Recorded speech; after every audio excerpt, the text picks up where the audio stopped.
Namaste. I have heard concerns from Hindus across Canada regarding recent developments.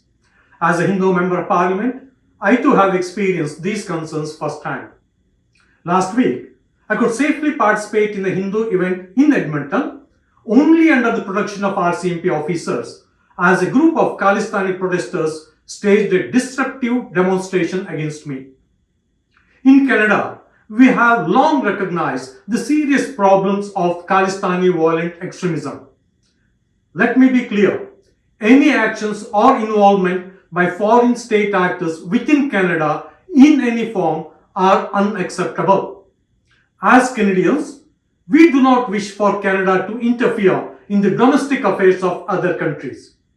Likewise, we do not want foreign governments interfering in Canada's domestic matters, including those involving Khalistani extremism.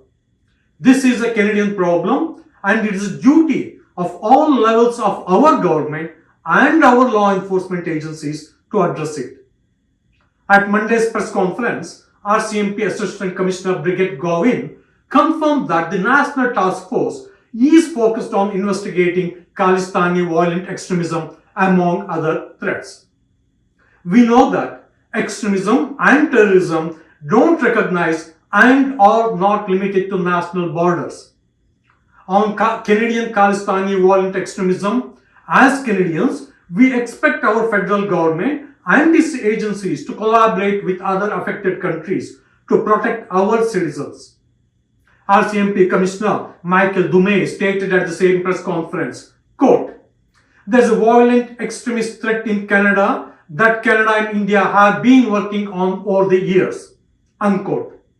However, recent revelations and developments are impacting Canada and India's ability to collaborate on this issue.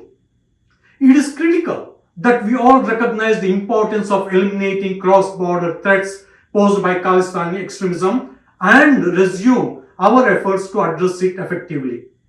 The persistence of Canadian Khalistani extremism is rooted in the political patronage these extremists enjoy.